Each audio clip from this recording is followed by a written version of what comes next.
Hello everyone. Welcome to today's session where I will be taking you through a fascinating history of journalism and mass communication.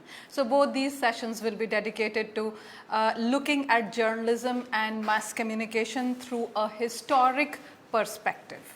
So let's begin. In this session, we're going to talk about the early communication methods, the cave paintings, the oral traditions, storytelling, advent of written communication. We will also deal with invention of paper in China, printing press, and prehistory of the print media, which is like 700 years before Christ, advent of movable types in China. And then we will also be looking at letter writing and the postman and letter delivery in the olden days. So let us begin from the first one. Just to introduce the whole concept, communication, as we all understand, is a very basic need. And the story of human communication began close to 25,000 years ago, when human beings made cave paintings and figures. That is how they communicated. So these are the oldest surviving records of human communication. And the story still continues through the development of language, of writing, printing, and the mass media. Recent centuries have become very, very distinctive with the scientific communication, with mass entertainment, advertising, public relations, and developmental communications. So as time has progressed through centuries, through ages, and as media has developed and taken a whole new form, it has been used for various things like public relations, like advertising, like development, and all other various aspects. So now we look at the early communication methods. Communication, as we know, is all essential. For so many months now that my sessions have been going on, we've been dealing with how communication plays an important role in various aspects of life. And we all know that communication is essential because it informs, because it motivates, and it educates, it makes one aware of whatever is happening around them, etc. Then they are also an important means of establishing authority and control, because whoever owns the media or controls the media is also able to control the perspective with which that media looks at various issues. So, and it also allows for emotive expression. Media is an important platform for emotive expression, and it also creates a sense of social cohesion. So things may not be as new as they would be had media not been around. So you know how things are in a different culture, you know how people communicate and how they react or respond to various situations in different cultures and different countries. So it helps in creating a sense of social cohesion, basically. So this is why communication is essential for us. At first, body movements, posture, gesture, and facial expressions and movements of the hand, fingers, feet, all those which we also called kinesics, the study of body language, was very, very important. And that is when technology had not come into being, that is when media was not so potent, had not grown so well. Slowly with time, language developed. And language is the greatest intellectual achievement of humans, and writing is the greatest invention. So language, once the language developed in a certain, and it took a certain form of expression of the way that people would interact with each other, understand what they meant to say, then it became more of an intellectual intervention in the communication of man. Language is referred to as living, growing, and changing organism. So language is very much alive. It keeps a culture alive. So it is called as living, growing, and changing organism. Then what began as primitive cave paintings and signed language has morphed itself into endless variety of ways in which you're able to express yourself today to other human beings, to other societies, other communities and cultures. So Talking about cave paintings, the most well-known form of primitive communications is the ancient cave paintings. Through these, the artistic endeavors were created around 130,000 BC by the Homo sapiens. So that it dates to as long back as that. Then the method involved in creating these pigments made from the mostly from the bark of trees or from the juices of fruits and berries or colored mineral and animal blood is that was the way how they used to make cave paintings, how they used to draw. These pigments were then used to create depictions of primitive life on the cave walls, and whatever excavations were carried out much later in history found out that those kind of drawings were able to communicate a lot about the way people lived, about whatever they did, how they hunted for food, and how they lived as a community. The purpose of the paintings has been questioned by scholars for years, but the most popular theory states that the depictions were used as a manual for instructing others what animals were safe to eat. So the most important things during those times was collection of food and looking after oneself. So what was more important was the environment, which made you feel protected, and which were the best animals, safer as compared to others that you could use to eat. And that is when the language had not developed. So in the cave paintings we find that all those depictions are able to communicate these basic needs to others. Talking about the oral traditions which continue to live till date and are a part of folk media, whenever we trifurcate media into the old and new and the folk or the alternate, we talk about the oral traditions as well, which are very much enlivened in the cultures that are existent in rural India today. So storytelling was one arduous, one very prominent kind of oral tradition that had a lot to do with the way communication was made. So storytelling was one of the commonly used forms of early communication. It was used to tell stories, both fiction and non-fiction, before the time that the books were available to us. Traditionally, storytelling has been used to pass wealth of information from one generation to another. This information could not be applied outside one's own community, as man lived in far and wide geographical areas. So a lot of time, even in these scientific times, people discuss about traditional knowledge or the knowledge of the Vedas being lost.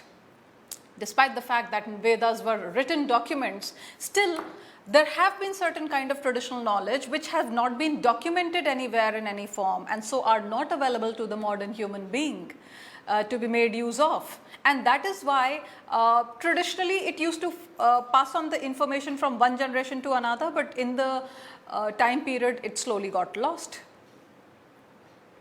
Ever since mankind has evolved a brain capable of comprehending abstract ideas, of understanding what something else could mean, of reading between the lines, along with an extremely powerful creative imagination, people began to invent words. So think of a time, why I call this entire history of mass communication to be something very fascinating, is because look at the creativity of people who had no idea of what a language could be.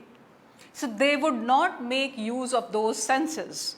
And then with those creative pursuits, they built a language together. So there was an extreme comprehension of abstract ideas that was required in a very powerful manner, which led to the culmination or formation of language. This powerful new imagination enabled them to create many complex vocal sounds that they could associate with everything they encountered in daily life. Even the mysterious things whose meanings they could not understand, like there was less of scientific temper during those times, so whatever scientific procedures used to take place was associated with superstitions, and they would not be able to understand the why or how of it. So even those could be expressed because there was language. They connected these vocal sounds into a series of sounds that became crude sentences. So to begin with, it was only jumbled up words which formed less of a kind of meaning which you would call classy. So it would be more of crude sentences in use, and languages thus were created. So this allowed them to convey more complex and sophisticated ideas to one another, and eventually the sentences became a language, the language of a particular family or tribe.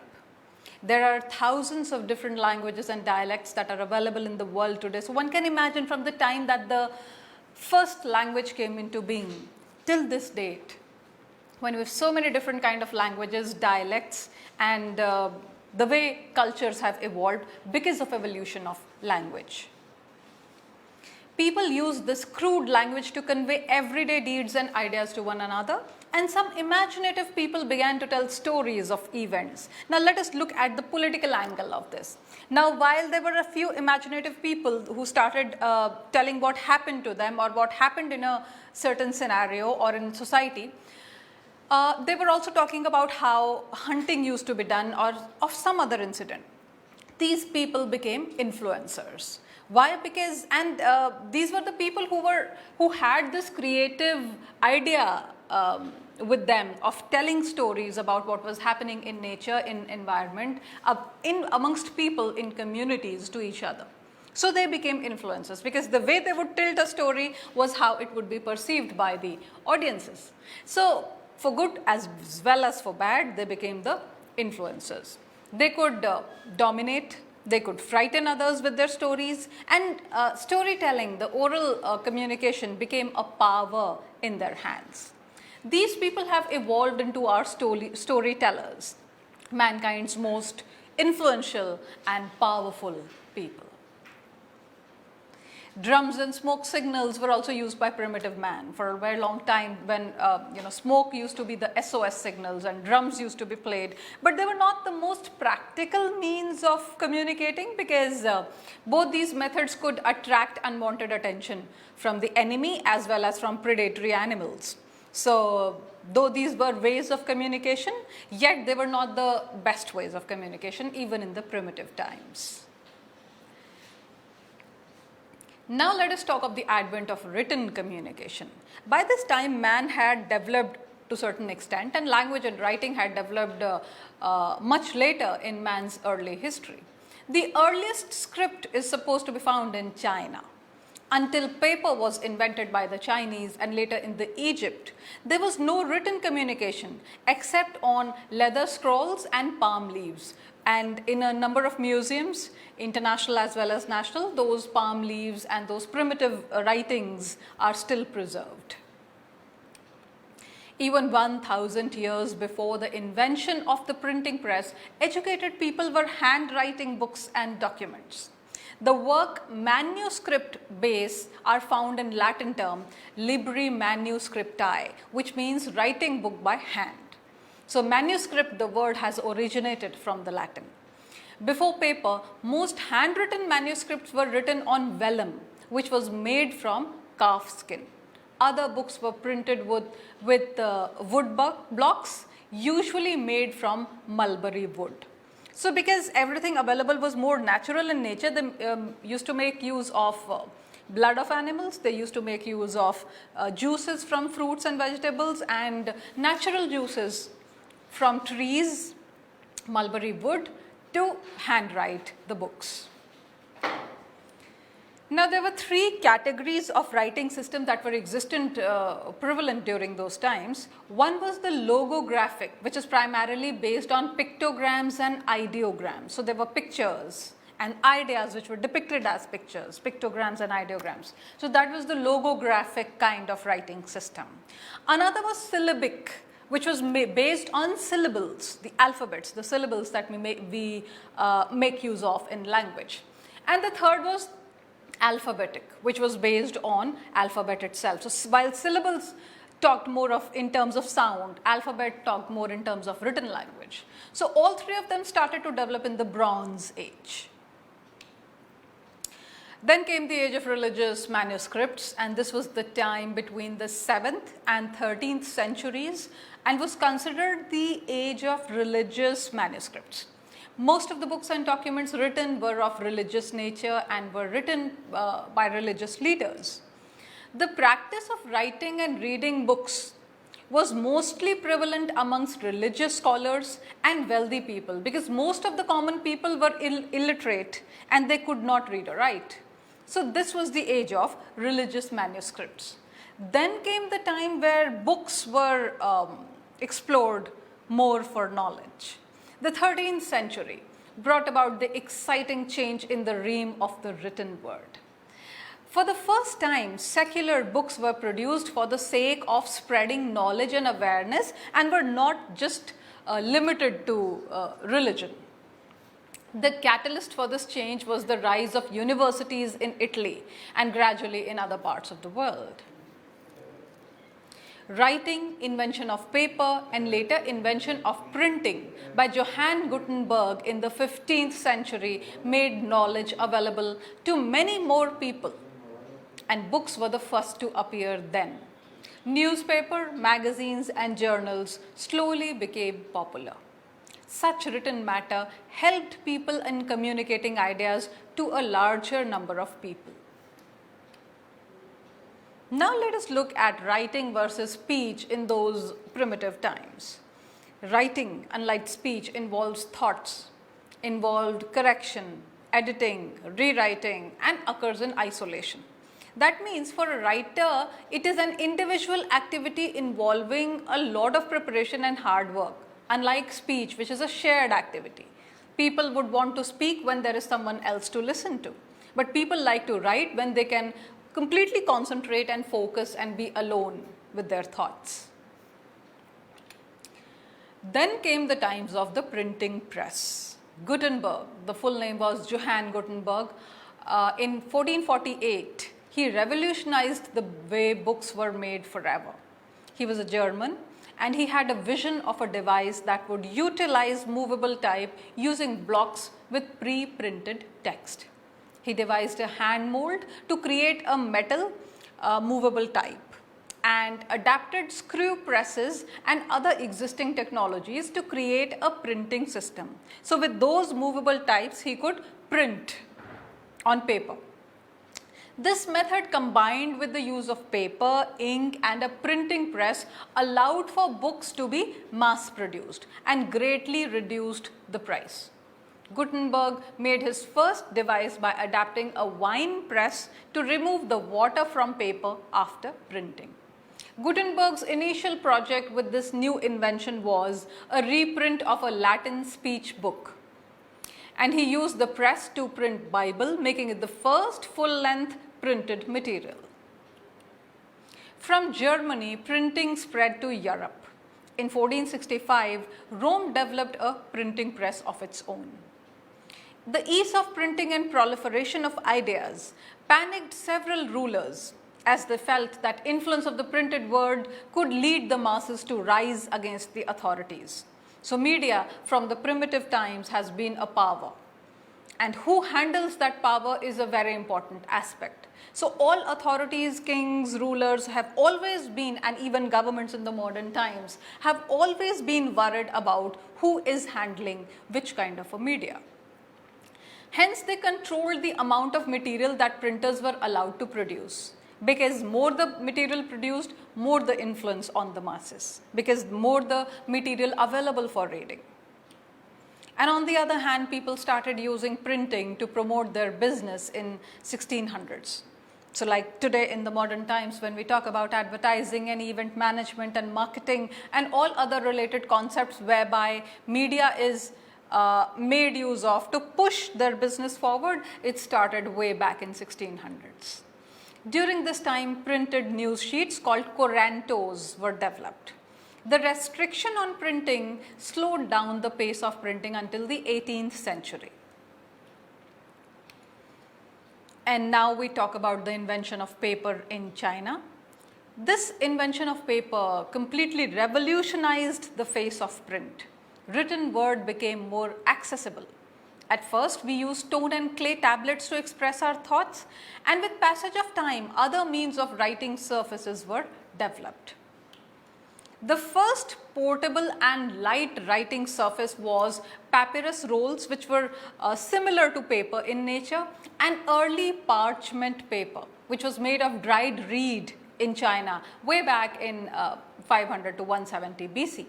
And later in 105 BC, Sai Lun of China invented paper the way we know it today.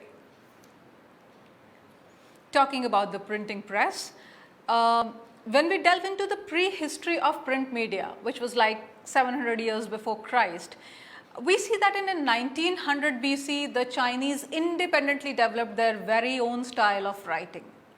That is why the Chinese culture and the Chinese language is supposed to be the oldest. The earliest record of Chinese writing was found preserved on various bones, and their achievement was the building stone for the Japanese and Koreans to create their own models, which was around 400 BC. Advent of movable types in China. The mechanization of bookmaking led to the first mass production of books in Europe. So this was the time that Europe on a larger scale saw the production of books, which was available to general masses for reading. After Gutenberg printed in 1448 and Rome developed a printing press in 1465, printing did not really grow again until the 18th century. Like I just mentioned, that the rulers, the kings, laid certain curbs because they were fearful that people under the influence of media might revolt against the authorities. The mechanics of printing changed little between 1450 and 1800s when the power press was introduced. So this was the first time that power press came into being. Letter writing and the postman. Now, from those times, we come over to the times when letter writing became more prominent. So people were more literate generally and they could write letters. There are a number of evidences to show that people who could not write used to have the postman himself or somebody who was more educated amongst the community to write their letters and read the letters that were received by them. So primitive but inefficient means of communication was letter writing. And why do I call it inefficient? Because one has to wait for someone to travel who would carry the letters. And of course, there was no guarantee that it would reach its destination. Letter writing began with the invention of the printing press, the increasing availability of books, a change in the outlook towards religion, and rising literacy rates.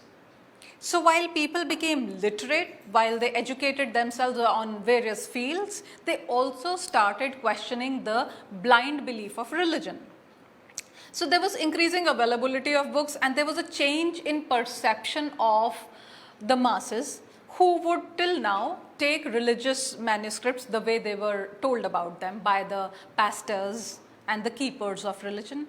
But now was their time to read through the religious texts themselves and understand and question religion in various myriad ways. And this was, of course, a result of the rising literacy rate. Rising literacy. In England, between 1500 and 1900, literacy rates rose from 10% to 95% for men, and from less than 5% to 95% for women. Sweden achieved a 100% literacy rate in the 18th century after the Lutheran Church ordered that everyone had to be able to read the Word of God.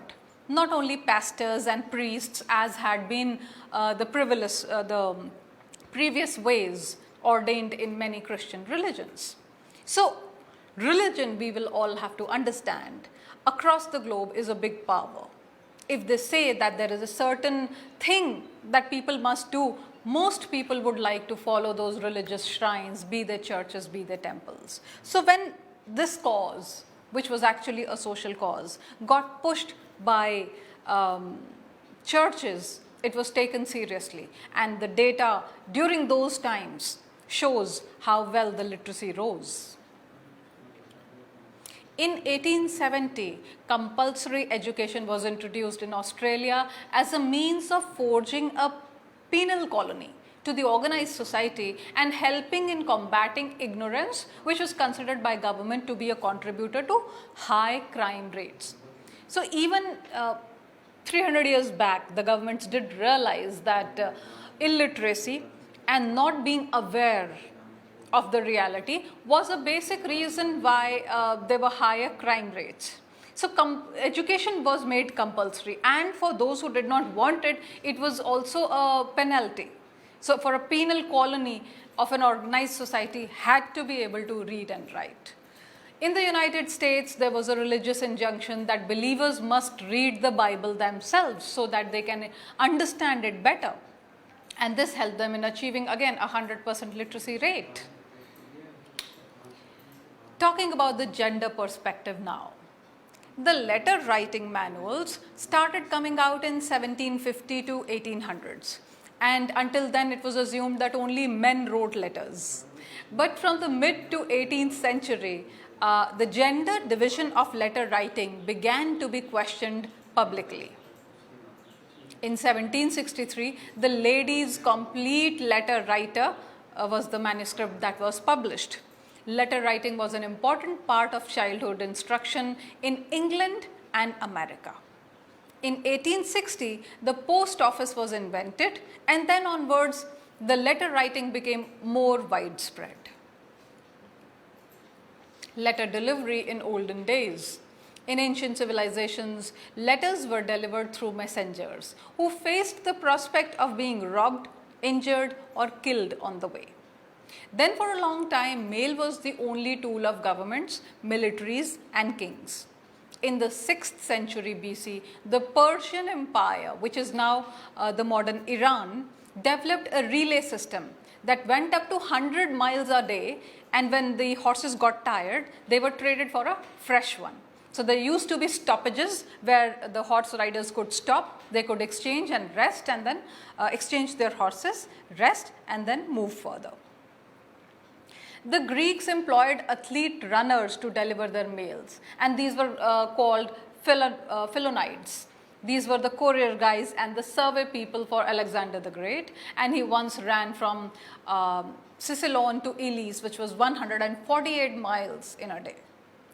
The Arabs had a system too. They used to use pigeons. So the pigeons used to be trained, and little letters, papers which were rolled to their legs were bound, and the pigeons would fly to their destination and convey the message. Caesar, interestingly, had a relay similar to the Persians, with stopping points or post houses where couriers could rest and trade their horses. But after the Roman Empire fell, the mail network collapsed, and so did organized communication throughout Europe. So I hope this story has fascinated you enough, and we will join you again after 5 minutes. Stay fascinated. Thank you.